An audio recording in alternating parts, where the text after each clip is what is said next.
How to protect your marriage. There are so many things, so many points जहाँ पे आपको आपकी शादी को प्रोटेक्ट करना पड़ता है, बट आप नहीं कर सकते। समहाउ आप लोगों को पता होता है कि मुझे प्रोटेक्ट करना है, बट आप नहीं कर पाते क्योंकि आपको नहीं पता हाउ, या आप कुछ चीजों को बहुत ही कैजुअल और लाइट ले लेते हैं, चलो बाद में देखें, इससे तो क्या ही होगा।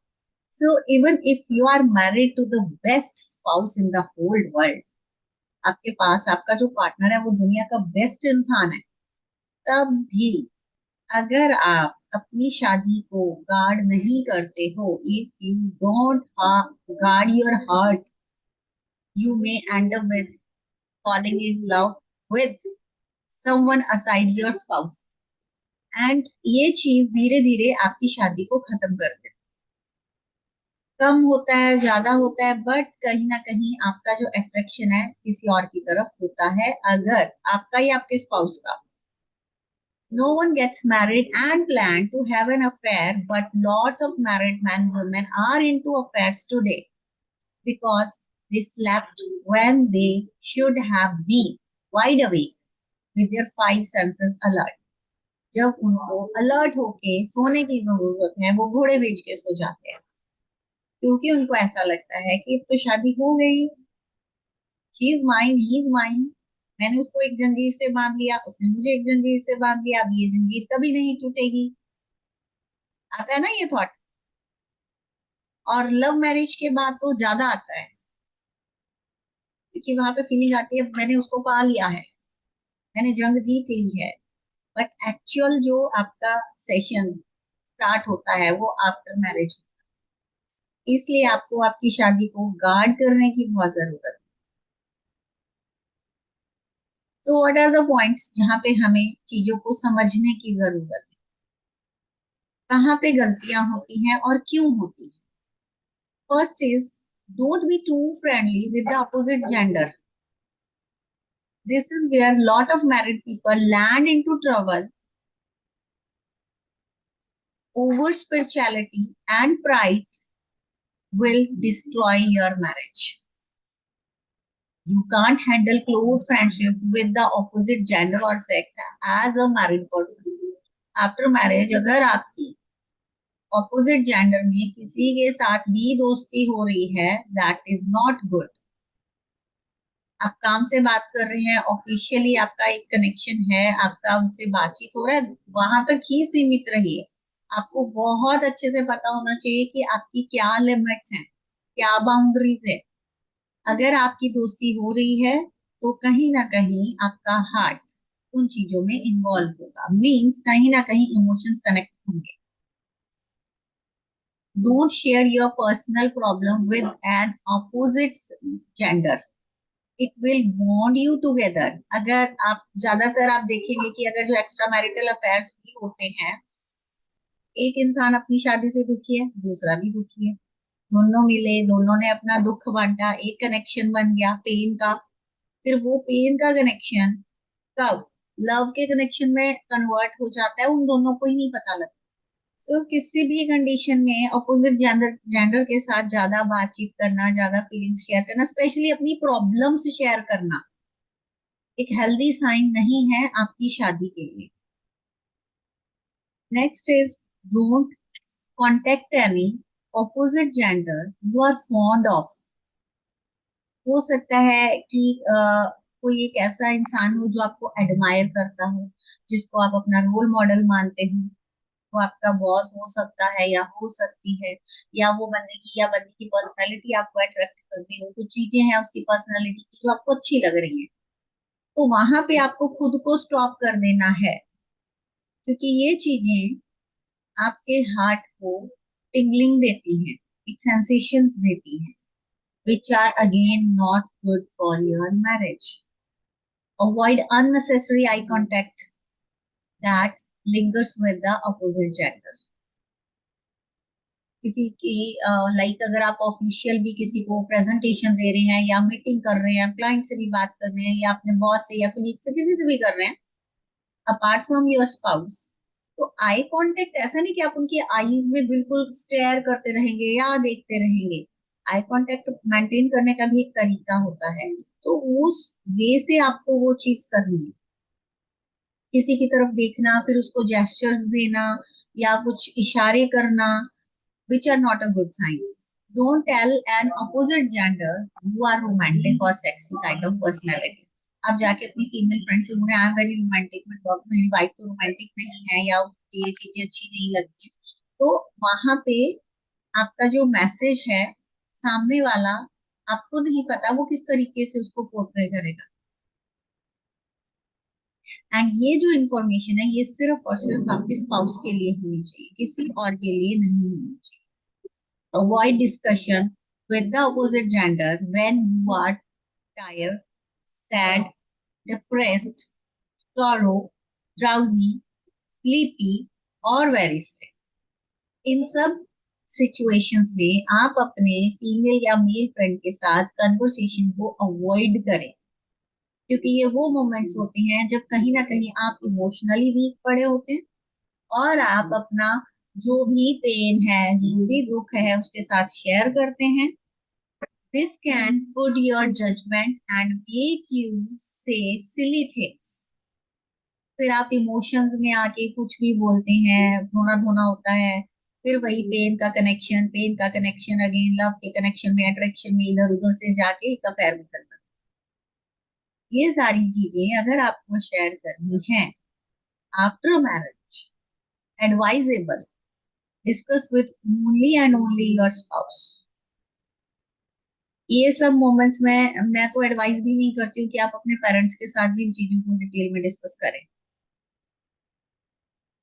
अगर स्पाउस के अलावा किसी से ये चीजें डिटेल में डिस्कस करनी है तो गो टू दी एक्सपर्ट। उसके अलावा आपकी बातों को कोई अंडरस्टैंड करके आपको सही रास्ता नहीं दिखा पाएगा और देयर आर चांसेस आप अपने ट्रैक से हट जाएंगे।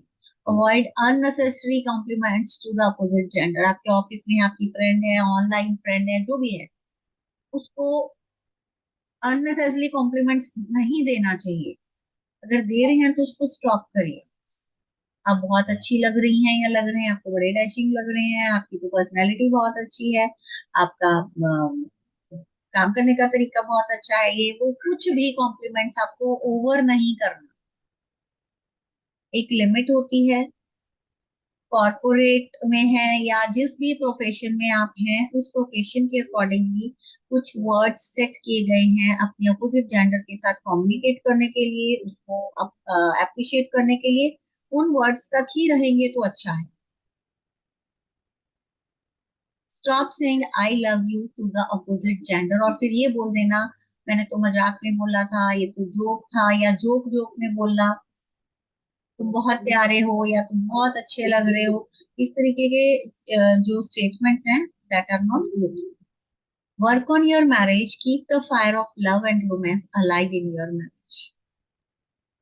आपको आपकी शादी पे हमेशा काम करना पड़ता है। This is not the thing of एक बार ठीक कर लिया या एक बार शादी हो गई सब अच्छे से चलेगा। यहाँ पे भी हम एक बार ठीक करके दे देंगे, के बाद लाइफ लॉन्ग आपको चलाना है। इसीलिए हम बोलते हैं कि यहाँ पे हम ट्रेनिंग्स देते हैं, वो चीजों को आपको बांध के रखना है।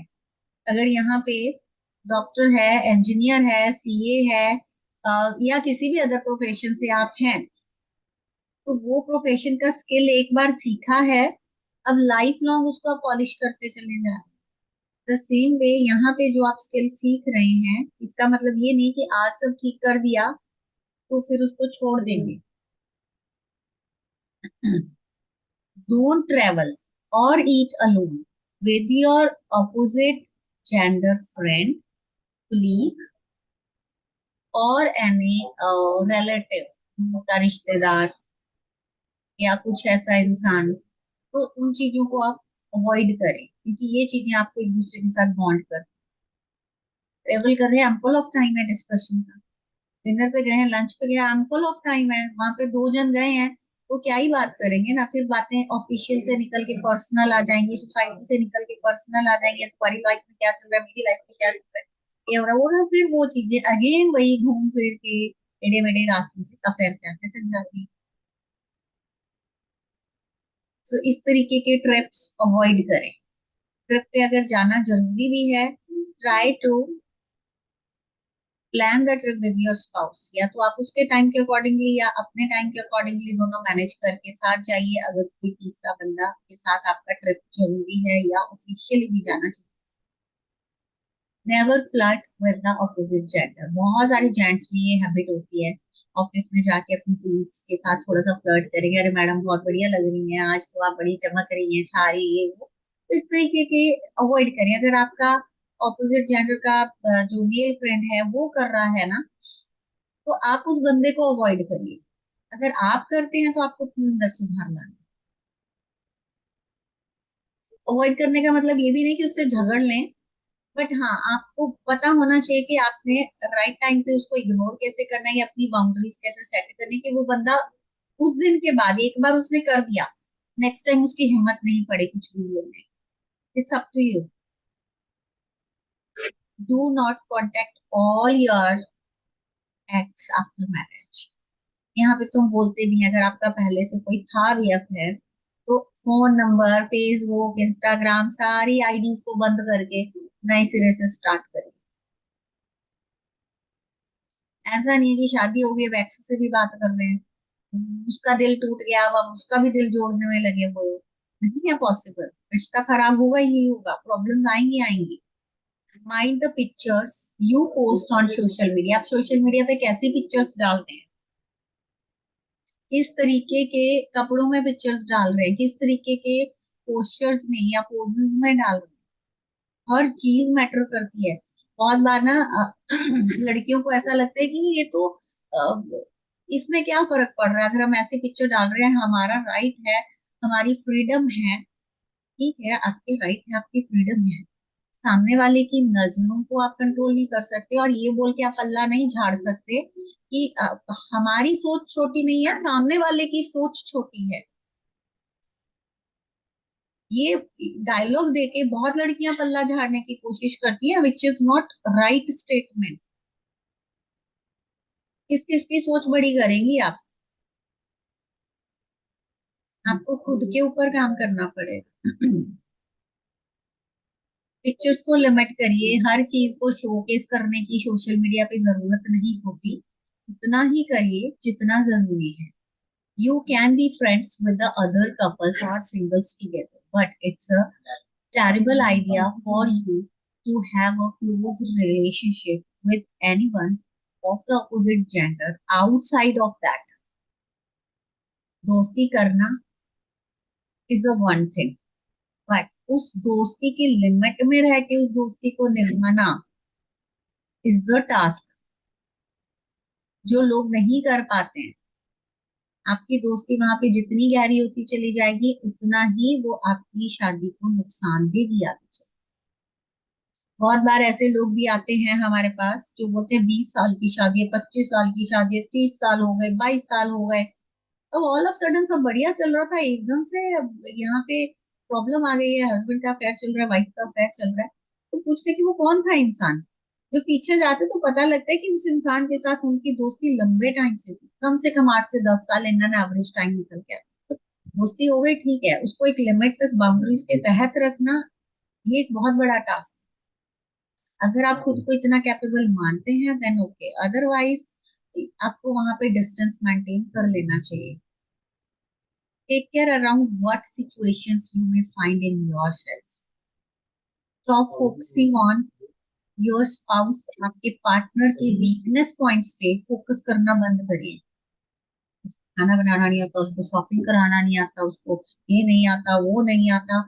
रदर देन जो उनको आता है उसको अप्रिशिएट करिए। जितना आप उनके वीक पॉइंट्स पे फोकस करोगे ना, उतना आप दोनों के बीच में दूरियां बढ़ेंगी। जितना आप उनकी स्ट्रेंथ पे फोकस करोगे, उतना आपके अंदर क्लोजनेस बढ़ेगी। कमियां तो हर किसी में होती हैं, आप में भी हैं, हम में भी हैं, बट द पॉइंट इज आप कितना पॉजिटिव पॉइंट्स पे फोकस करके आपके रिश्ते की क्लोजनेस को और स्पार्क को मेंटेन कर पाते हैं। If you always see the bad side of your spouse, you will be angry, गुस्सा आएगा, ये तो ये आता ही नहीं है, इसको तो ये भी नहीं आता, इसको तो ये भी नहीं आता, बिटरनेस आएगी। एक क्रिटिकल और एक क्रिटिकलनेस आएगी आपके रिश्ते को लेके, और आप दूसरे की तरफ देखते हैं कि कोई तीसरा बंदा आपको समझेगा या कोई तीसरा इंसान आपके स्पाउस को आके बदल देगा। That is the beginning of an emotional affair. जब आप अपनी प्रॉब्लम्स के लिए जाते हैं कि कोई तीसरा बंदा आपको अंडरस्टैंड करेगा, इट मीन्स वहां पे एक इमोशनल कनेक्शन आपने एक थर्ड पर्सन के साथ बिल्ड कर लिया है, एंड फिर वो आगे चल के आपके अफेयर में फुल फ्लैश तरीके से कन्वर्ट होता है, and it is the beginning of the end of once glorious marriage. ये आपकी एक अच्छी खासी चलती हुई शादी का एंड होता है। What you will not eat, don't bring it to your nose. अगर आपको किसी चीज को खाने से मना किया गया है और आपको वो उसकी खुशबू आ रही है, तो अपने नोज को बंद कर लो, वहां से हट जाओ, तो स्मेल मत करो क्योंकि क्रेविंग होगी खाने की। Don't start what you can not finish. Extra marital affairs की लाइफ बहुत कम होती है, उसकी एक्स्ट्रा मैरिटल की लाइफ तो कम है ही है, बट वो आपकी अच्छी खासी लंबी चलने वाली मैरिड लाइफ को भी खत्म करके जाए। Avoid all the emotional and physical affairs, they will destroy your marriage.